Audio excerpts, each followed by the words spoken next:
ਦਰਸ਼ਕੋ break ਤੋਂ ਬਾਅਦ ਆਪਾਂ ਤੁਹਾਨੂੰ ਸਭ ਨੂੰ ਜੀ ਆਇਆਂ ਕਹਿੰਦੇ ਆ। ਸਟੈਂਡ ਵਾਲੇ ਸੈਕਸ਼ਨ ਦੇ ਵਿੱਚ ਆਪਾਂ ਭਾਰਤ ਤੇ ਚੀਨ ਦੇ ਹਵਾਲੇ ਨਾਲ ਗੱਲਬਾਤ ਕਰਨ ਜਾ ਰਹੇ ਹਾਂ ਕਿ ਚੀਨ ਨੇ ਭਾਰਤ ਨੂੰ ਇੱਕ ਵਾਰ ਫਿਰ ਡਿਪਲੋਮੈਸੀ ਦਾ ਜਿਹੜਾ ਧੋਬੀ ਪਟੜਾ ਮਾਰਿਆ ਹੈ। ਸੋ ਭਾਰਤ ਵੱਲੋਂ 5 ਸੈਂਟਰਲ ਏਸ਼ੀਅਨ ਰਿਪਬਲਿਕਸ ਦੇ ਪ੍ਰੈਜ਼ੀਡੈਂਟ ਨਾਲ ਸਮਿਟ ਰੱਖੀ ਹੋਈ ਸੀ। ਸੋ ਇਸ ਲਈ ਪਿਛਲੇ 1 ਮਹੀਨੇ ਤੋਂ ਤਿਆਰੀਆਂ ਚੱਲ ਰਹੀਆਂ ਸਨ, ਪਰ ਚੀਨ ਨੇ ਇਸ ਸਮਿਟ ਤੋਂ ਠੀਕ 24 ਆਵਰਸ ਪਹਿਲਾਂ ਇਹਨਾਂ 5 ਰਿਪਬਲਿਕਸ ਨਾਲ ਹੀ ਸਮਿਟ ਰੱਖ ਲਈ। ਸੋ ਚੀਨ ਦੇ ਪ੍ਰੈਜ਼ੀਡੈਂਟ ਸ਼ੀ ਜਿਨਪਿੰਗ ਨਾਲ ਇਹ ਗੱਲਬਾਤ ਹੋਈ। ਸੋ ਇਸ ਬਾਰੇ ਆਪਾਂ ਗੱਲਬਾਤ ਕਰਨ ਜਾ ਰਹੇ ਹਾਂ ਔਰ ਨਾਲ ਹੀ ਗੁਰਬਾਣੀ ਵਿਚਾਰਾਂ ਦੀ ਸਾਂਝ ਤੋਂ ਨਾ ਪਾਈ ਜਾਏਗੀ। ਸੋ ਅਸੀਂ ਚਾਹਾਂਗੇ ਕਿ ਤੁਸੀਂ ਇਸੇ ਤਰ੍ਹਾਂ ਬਣੇ ਰਹਿਣਾ।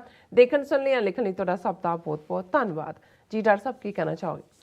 ਦੇਖੋ, ਭਾਰਤ ਦੇ ਨਾਲ ਤਾਂ ਜੋ ਹੋ ਰਿਹਾ ਉਹ ਕਈ ਵਾਰੀ ਇਹੀ ਹੁੰਦਾ ਹੈ ਕਿ ਭਾਈ ਇਹ ਜਿੱਥੇ ਜਿੱਥੇ ਵੀ ਚਲਾਕੀ ਮਾਰਨ ਦੀ ਕੋਸ਼ਿਸ਼ ਕਰਦੇ ਨੇ, ਚੀਨ ਇਹਦੇ ਪੈਰਾਂ ਹੱਥੋਂ ਜਿਹੜਾ ਹੈ ਉਹ ਦਰੀ ਖਿੱਚ ਲੈਂਦਾ।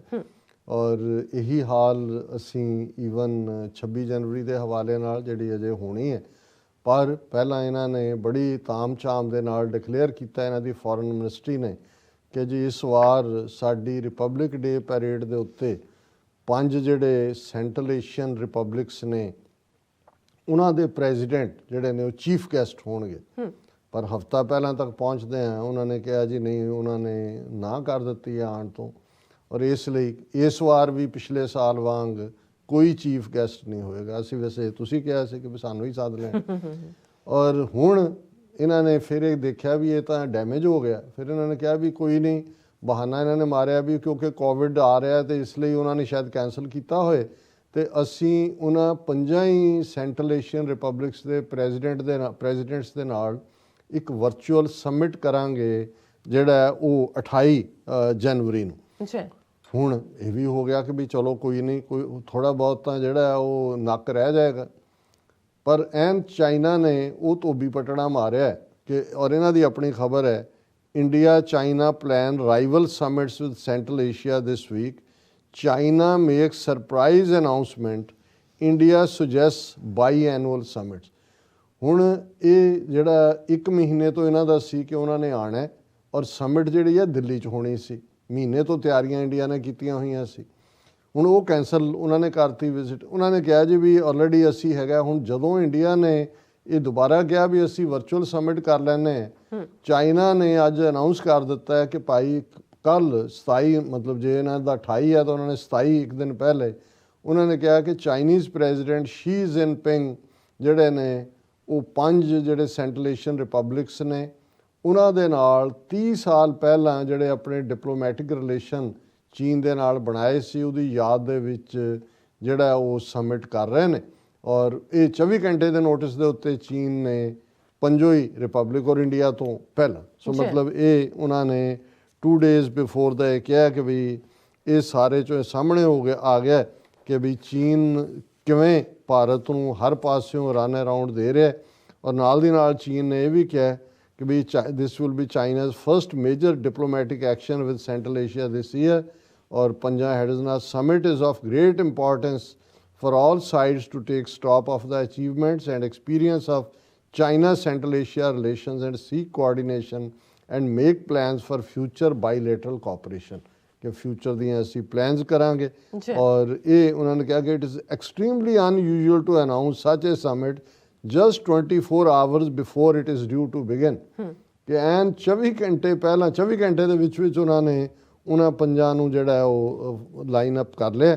ਸੋ ਇਹ ਸ਼ੋਅ ਕਰਦਾ ਹੈ ਕਿ ਭਾਈ ਚਾਈਨਾ ਦਾ ਕੀ ਮੁਕਾਬਲਾ ਕਰੋਗੇ। ਜਿਹਨੂੰ ਕਹਿੰਦੇ ਨੇ ਕਿ ਬਈ ਅਬ ਕਿਆ ਹੋਗਾ ਤੇਰਾ ਕਾਲੀਆ। ਹੁਣ ਅਸੀਂ ਜਿਵੇਂ ਰੋਜ਼ਾਨਾ ਰੂਹਾਨੀ ਵਿਚਾਰ ਕਰਦੇ ਹਾਂ ਗੁਰਬਾਣੀ ਆਧਾਰਿਤ ਔਰ ਸ੍ਰੀ ਰਾਗ ਦੀ ਬਾਣੀ ਅਸੀਂ ਵਿਚਾਰ ਰਹੇ ਹਾਂ। ਮਹੱਲਾ ਪਹਿਲਾ ਗੁਰੂ ਨਾਨਕ ਸਾਹਿਬ ਦਾ ਸ਼ਬਦ ਹੈ ਸ੍ਰੀ ਰਾਗ ਦਾ। ਭਰਮੇ ਪਾਏ ਨਾ ਵਿਜਵੈ ਜੇ ਭਵੈ ਦਿਸੰਤਰ ਦੇਸ, ਅੰਤਰ ਮੈਲ ਨਾ ਉਤਰੈ ਤ੍ਰਿਗ ਜੀਵਨ ਤ੍ਰਿਗ ਵੇਸ। ਹੋਰ ਕਿਤੈ ਭਗਤ ਨਾ ਹੋਵੇ ਬਿਨ ਸਤਿਗੁਰ ਕੇ ਉਪਦੇਸ। ਮਨ ਰੇ ਗੁਰਮੁਖ ਅਗਨ ਨਿਵਾਰ, ਗੁਰ ਕਾ ਕਿਹਾ ਮਨ ਵਸੈ। ਹਉਮੈ ਤ੍ਰਿਸ਼ਨਾ ਮਾਰ। ਰਹਾਉ। ਰਹਾਉ ਦੀ ਤੁਕ ਕੇਂਦਰੀ ਭਾਵ ਹੁੰਦਾ ਸ਼ਬਦ ਦਾ ਔਰ ਰਹਾਉ ਦੀ ਤੁਕ ਹੈ ਮਨ ਰੇ ਗੁਰਮੁਖ ਅਗਨ ਨਿਵਾਰ। ਹੇ ਮੇਰੇ ਮਨ ਗੁਰਮੁਖ ਬਣ ਆਪਣੇ ਅੰਦਰੋਂ ਡਿਜ਼ਾਇਰਸ ਦੀ, ਤ੍ਰਿਸ਼ਨਾ ਦੀ ਅੱਗ ਨੂੰ ਠੰਡਾ ਕਰ, ਉਸ ਨੂੰ ਕੱਢ। ਕਿਵੇਂ? ਗੁਰ ਕਾ ਕਿਹਾ ਮਨ ਵਸੈ, ਕਿ ਜੇ ਤੂੰ ਗੁਰੂ ਦੇ ਰਸਤੇ ਤੇ ਤੁਰੇਗਾ, ਉਸ ਗੁਰੂ ਦੇ ਬੋਲ ਤੇਰੇ ਅੰਦਰ ਵਸਣਗੇ। ਹਉਮੈ ਤ੍ਰਿਸ਼ਨਾ ਮਾਰ, ਕਿ ਅੰਦਰੋਂ ਹਉਮੈ, ਈਗੋ, ਅਨਾ, ਇਹ ਖਤਮ ਹੋਏਗੀ ਔਰ ਡਿਜ਼ਾਇਰਸ ਖਤਮ ਹੋਣਗੀਆਂ। ਕਿਉਂਕਿ ਜਿੰਨੀਆਂ ਡਿਜ਼ਾਇਰਸ ਨੇ, ਇਹਨਾਂ ਦੀ ਮਾਂ ਵੀ ਹਉਮੈ। ਬੇਸ਼ੱਕ ਅਸੀਂ ਕਾਮ, ਕ੍ਰੋਧ, ਲੋਭ, ਮੋਹ, ਹੰਕਾਰ, ਪੰਜ ਵਿਕਾਰ ਕਹਿੰਦੇ ਹਾਂ, ਪਰ ਇਹਨਾਂ ਸਭ ਦੀ ਜੜ ਹਉਮੈ ਦੇ ਵਿੱਚ ਹੈ। ਇਸ ਲਈ ਗੁਰੂ ਸਾਹਿਬ ਨੇ ਫਰਮਾਇਆ ਕਿ ਹਉਮੈ ਦੀਰਘ ਰੋਗ ਹੈ, ਦਾਰੂ ਪੀ ਇਸ ਮਾਹੇ, ਕਿਰਪਾ ਕਰੇ ਜੇ ਆਪਣੀ, ਤਾਂ ਗੁਰ ਕਾ ਸ਼ਬਦ ਕਮਾਹੇ, ਕਹਿ ਨਾਨਕ ਸੁਣੋ ਜਨੋ, ਇਤ ਸੰਜਮ ਦੁਖ ਜਾਹੇ। ਕਿ ਵੀ ਇਹ ਜਿਹੜਾ ਹਉਮੈ ਦੀਰਘ, ਦੋ ਤਰ੍ਹਾਂ ਦੀਆਂ ਬਿਮਾਰੀਆਂ ਹੁੰਦੀਆਂ ਨੇ, ਇੱਕ ਐਕਿਊਟ, ਇੱਕ ਕ੍ਰੋਨਿਕ। ਇੱਕ ਜਿਹੜੀ ਇਮੀਡੀਏਟ ਹੁੰਦੀਆਂ ਨੇ, ਉਹਨਾਂ ਦਾ ਇਲਾਜ ਵੀ ਇਮੀਡੀਏਟ ਹੋ ਜਾਂਦਾ ਹੈ, ਰਾਜ਼ੀ ਵੀ ਹੋ ਜਾਂਦਾ ਬੰਦਾ, ਜਾਂ ਤੁਰ ਜਾਂਦਾ। ਪਰ ਇੱਕ ਦੀਰਘ ਨੇ, ਕ੍ਰੋਨਿਕ। ਜਿਵੇਂ ਜਦੋਂ ਦਮਾ ਲਫ਼ਜ਼ ਕਿਹਾ ਜਾਂਦਾ ਸੀ, ਇਹਨੂੰ ਦਮੇ ਦੀ ਬਿਮਾਰੀ, ਅਸਥਮਾ ਜਿਹਨੂੰ ਕਹਿੰਦੇ ਨੇ, ਤਾਂ ਕਹਿੰਦੇ ਸੀ ਕਿ ਇਹ ਦਮਾਂ ਨਾਲ ਰਹਿੰਦੀ ਹੈ, ਜਦੋਂ ਤੱਕ ਦਮ ਹੈ ਉਦੋਂ ਤੱਕ ਰਹਿਣਾ। ਸੋ ਇਹ ਕ੍ਰੋਨਿਕ ਰੋਗ ਦੇ ਵਿੱਚ, ਕ੍ਰੋਨਿਕ ਬਿਮਾਰੀ ਆ ਜਾਂਦੀ ਸੀ। ਇਵੇਂ ਹੀ ਸਰੀਰਕ ਰੋਗਾਂ ਦੇ ਵਿੱਚ ਜਿਹੜੀ ਗੋਡਿਆਂ ਦੀ ਦਰਦ ਹੈ, ਗੋਡਿਆਂ, ਉਹਨੂੰ ਵੀ ਕ੍ਰੋਨਿਕ ਬਿਮਾਰੀ ਕਿਹਾ। ਇਵੇਂ ਕੁਛ ਜਿਹੜੇ ਨੇ ਤੁਹਾਡੇ ਟੈਂਪਟੇਸ਼ਨ ਇਮੀਡੀਏਟ ਹੁੰਦੀ ਹੈ, ਖਤਮ ਹੋ ਜਾਂਦੀ ਹੈ। ਹਉਮੈ ਜਿਹੜੀ ਹੈ ਉਹ ਇੰਨੀ ਡੀਪਰ ਹੈ, ਕ੍ਰੋਨਿਕ ਡਿਜ਼ੀਜ਼ ਵਾਂਗ ਹੈ। ਗੁਰੂ ਸਾਹਿਬ ਨੇ ਕਿਹਾ ਹਉਮੈ ਦੀਰਘ ਰੋਗ ਹੈ, ਪਰ ਕਿਉਂਕਿ ਹਉਮੈ, ਤੁਹਾਡਾ ਮਨ ਹਉਮੈ 'ਚ ਹੈ, ਪਰ ਦਾਰੂ ਪੀ ਸਮਾਹੇ, ਅੰਦਰ ਉਹਦੀ ਦਵਾਈ ਵੀ ਰੱਖੀ ਹੋਈ ਹੈ। ਕਿਉਂਕਿ ਰੱਬ ਵੀ ਉੱਥੇ ਹੀ ਦਿਲ ਦੇ ਆਸਣ ਤੇ ਉਹਨੇ ਬਹਿਣਾ, ਉੱਥੇ ਹਉਮੈ ਚੜੀ ਹੋਈ ਹੈ। ਤੇ ਗੁਰੂ ਸਾਹਿਬ ਕਹਿੰਦੇ ਨੇ ਕਿ ਭਾਈ ਜੇ ਗੁਰੂ ਦਾ ਕਿਹਾ ਮਨ ਅੰਦਰ ਵਸ ਜਾਏ, ਅੰਦਰੋਂ ਹਉਮੈ ਔਰ ਡਿਜ਼ਾਇਰਸ ਮਰ ਜਾਂਦੀਆਂ ਨੇ, ਔਰ ਇਹ ਅਗਨ ਜਿਹੜੀ ਡਿਜ਼ਾਇਰਸ ਦੀ ਅੱਗ ਹੈ ਉਹ ਸੜ ਕੇ ਖਤਮ ਹੋ ਜਾਂਦੀ ਹੈ। ਉਹਦੇ 'ਚ ਰੱਬ ਦਾ ਨਾਂ ਤੁਹਾਡੇ ਅੰਦਰ ਵਸਦਾ ਹੈ। ਭਰਮੇ ਪਾਹੇ ਨਾ ਵਿਝਵੈ, ਜੇ ਭਵੈ ਦਸੰਤਰ ਦੇਸ। ਹੁਣ ਜੇ ਕੋਈ ਇਹ ਸਮਝੇ, ਜਿਵੇਂ ਲੋਕ ਗਿਆਨ ਦੀ ਤਲਾਸ਼ ਦੇ ਵਿੱਚ, ਅੰਦਰ ਦੀ ਸ਼ਾਂਤੀ ਜਾਂ ਅਮਨ ਦੇ ਲਈ ਭੌਂਦੇ ਸੀ ਚਾਰ ਚਫੇਰੇ, ਕਦੇ ਇੱਕ ਡੇਰੇ, ਕਦੇ ਦੂਜੇ, ਕਦੇ ਸਿੱਧਾਂ, ਕਦੇ ਜੋਗੀਆਂ, ਕਦੇ ਤੀਰਥਾਂ ਦੇ ਉੱਤੇ ਨਹਾਉਣਾ, ਕਦੇ ਇੱਥੇ ਵਿਚਾਰ ਚਰਚਾ, ਕਦੇ ਉੱਥੇ।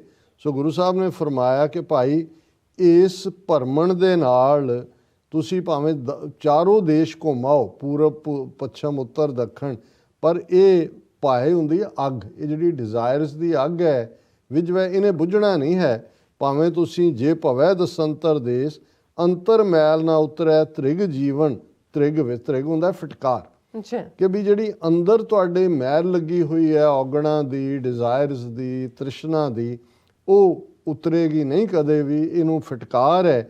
ਹੋਰ ਕਿਤੇ ਭਗਤ ਨਾ ਹੋਵੇ ਬਿਨ ਸਤਿਗੁਰ ਕੇ ਉਪਦੇਸ਼, ਕਿ ਬਿਨਾਂ ਗੁਰੂ ਦੇ ਉਪਦੇਸ਼ ਦੇ ਉੱਤੇ ਆਮਨਾ ਕਰਨ ਦੇ ਬਾਕੀ ਜਿਹੜੇ ਤੁਸੀਂ ਇਹ ਸਮਝੋ ਕਿ ਕੋਈ ਹੋਰ ਰਸਤਾ ਹੈ, ਉਹ ਨਹੀਂ ਹੈ। ਰਹਾਉ ਦੀ ਤੁਕ ਅਸੀਂ ਵਿਚਾਰ ਲਈ। ਮਨ ਮਾਣਕ ਨਿਰਮੋਲ ਹੈ, RAM ਨਾਮ ਪਤ ਪਾਏ, ਮਿਲ ਸਤ ਸੰਗਤ ਹਰ ਪਾਈ ਹੈ, ਗੁਰਮੁਖ ਹਰ ਲਿਵ ਲਾਏ, ਆਪ ਗਿਆ ਸੁਖ ਪਾਇਆ, ਮਿਲ ਸਲਲੈ ਸਲਲ ਸਮਾਏ। ਹੁਣ ਸਲਲ ਕਹਿੰਦੇ ਨੇ ਪਾਣੀ ਨੂੰ, ਕਿ ਜਿਵੇਂ ਪਾਣੀ ਦੇ ਵਿੱਚ ਪਾਣੀ ਸਮਾ ਜਾਂਦਾ ਹੈ। ਮਨ ਇੱਕ ਪਾਸੇ ਅਸੀਂ ਇਹ ਵੀ ਕਹਿੰਦੇ ਹਾਂ ਮਨ ਹਰਾਮੀ ਹੁਜਤਾਂ ਢੇਰ, ਕਿ ਮਨ ਹਰਾਮਪੁਣਾ ਕਰਦਾ ਔਰ ਉਹ ਹੁਜਤਾਂ ਕਰਦਾ, ਉਸ ਪਾਸੇ ਤੁਰਨਾ ਨਹੀਂ ਚਾਹੁੰਦਾ।